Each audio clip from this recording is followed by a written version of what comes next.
দিদি বিজেপি করায় ভাইকে মারধরের অভিযোগ, হাসপাতালে চিকিৎসাধীন যুবক।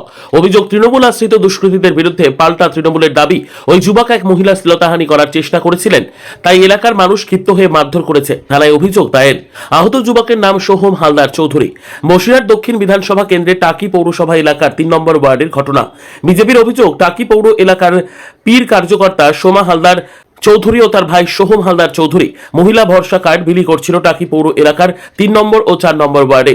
সেখান থেকে ফেরার পথে এলাকার বেশ কয়েকজন তৃণমূল আশ্রিত দুষ্কৃতী সোহম হালদার চৌধুরীকে মারধর করে, এমনকি রাস্তায় ফেলে লাঠি দিয়ে পিটায় বলে অভিযোগ। এরপর এলাকার মানুষ চিৎকার চেঁচামেচি শুনে ঘটনাস্থলে এসে সোহম হালদার চৌধুরীকে টাকি হাসপাতালে এনে ভর্তি করে। সেখানেই তার চিকিৎসা চলছে। পাশাপাশি হাসনাবাদ থানাতে এবং ইলেকশন দপ্তরে অভিযোগ দায়ের করেছে বিজেপির পক্ষ থেকে। রাতেই বিজেপি প্রার্থী সৌর্য ব্যানার্জি টাকি হাসপাতালে যায় অসুস্থ সোহমকে দেখতে। বিজেপি প্রার্থী সৌর্য ব্যানার্জি বলেন, লাগামহীন সন্ত্রাস করে যাচ্ছে তৃণমূল আশ্রিত দুষ্কৃতীরা। গত দুদিন ধরে সোহম ও তার দিদিকে রীতিমতন হুমকি দিচ্ছিল এখানকার তৃণমূলের দুষ্কৃতীরা, কিন্তু সেই হুমকি উপেক্ষা করে সোহম ও তার দিদি দলীয় কাজ করছিল, আর তাতেই রাগ তৃণমূল আশ্রিত দুষ্কৃতীদের। আজ তাদের উপর আক্রমণ করে এবং মারধর করে। আমরা থানায় এবং ইলেকশন দপ্তরে অভিযোগ জানিয়েছি। অন্যদিকে বসিরহাট দক্ষিণ বিধানসভার তৃণমূলের কনভেনার শাহানুর মণ্ডল বলেন, যদি কেউ অন্যায় করে থাকে তাহলে অভিযোগের ভিত্তিতে তদন্ত করে তার যা সাজা হওয়া দরকার তাই হোক। কিন্তু আমরা যা শুনেছি, বিজেপির ওই ছেলেটি এলাকার এক মহিলাকে শ্লীলতাহানি করার চেষ্টা করেছিল, তাই এলাকার মানুষ ওকে ধরে মারধর করেছে। টাকি পৌরসভার 3 নম্বর ওয়ার্ডে আমাদের বিজেপি একজন মহিলা কার্যকর্ত্রী, আমাদের সোমা হালদার চৌধুরী, তো উনি 4 নম্বর ওয়ার্ডে বাড়ি।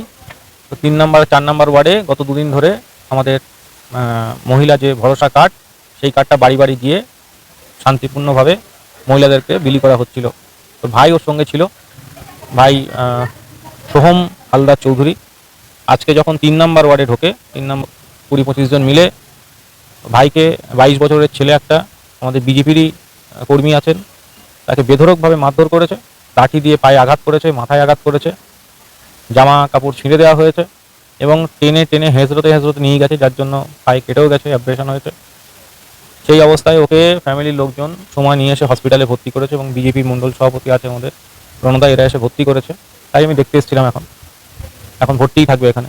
তো গত পরশু দিনকে যেটা হয়েছে, মৌমিতা মল্লিক আমাদের বিজেপির কার্যকর্ত্রী আছেন, ওর বাবাকে বেধড়কভাবে মারধর করা হয়েছিল। আমরা প্রশাসনের দ্বারস্থ হয়েছিলাম এবং প্রশাসন তাকে অ্যারেস্ট করে নিয়েছে। আপাতত জেসিতে রয়েছে। কিন্তু থ্রেট দিয়েছে, ওর ভাইকেও থ্রেট দিয়েছে, কিন্তু থ্রেটকে উপেক্ষা করে ওরা বাড়ি বাড়ি গিয়ে এই কাজটা করে যাচ্ছিল। তো আজকে কিন্তু সেই থ্রেটে যখন কাজ হয়নি, সেই জন্য এরা কিন্তু মারধর করেছে, একেবারে আক্রমণ করেছে, লাঠি নিয়ে বেধড়কভাবে মেরেছে, মাথাতেও লেগেছে। এখানে থাকবে পেশেন্ট। এখনই প্রশাসনের দ্বারস্থ হব, এখানে পুলিশ স্টেশনে যাব, সেখানে কমপ্লেন করব, আর একই সঙ্গে ইলেকশন কমিশন অফ ইন্ডিয়াতেও কমপ্লেন করব। দেখুন, যদি তৃণমূলী কেউ এরকম ধরনের কাজ করে থাকে, তার আইনত ব্যবস্থা আছে, তার তদন্ত করে বিচার হোক, এটা আমরা চাই। গণতন্ত্র দেশ, সবাই দল পার্টি করতে পারে, কারো বাধা দেওয়া উচিত নয়। কিন্তু আমার কাছে যে খবর আছে, আমি তদন্ত করে যারা খবর শুনলাম, ওই ছেলেটা একটা মহিলাকে শ্লীলতাহানি করতে গিয়েছিল, ডেকে নিয়ে হাত ধরে নোংরাম করতে গিয়েছিল। পাড়ার মহিলা এসে তাকে উদ্ধার করে, পাড়ার মহিলা তাকে মারধর করে। আমার কাছে যা খবর আছে, ওই মহিলা এখন নিজেই থানায় যাচ্ছে অন্য এফআইআর করতে, ও মার খাওয়ার ভয়তে হসপিটালে গিয়ে ভর্তি হয়ে উল্টো প্রচার দিচ্ছে। ও জড়িত নাই, পাড়ার লোকেরা, মহিলারাই মারধর করেছে। ও একটা মহিলাকে শ্লীলতাহানি করছিল, অন্য মেয়েরা এসে মারধর করে ছাড়িয়ে নিয়েছে। সেই মহিলাই এখন সম্ভবত থানায়, আমি যতটা খবর রাখি, সে থানায় কেস করতে যাচ্ছে।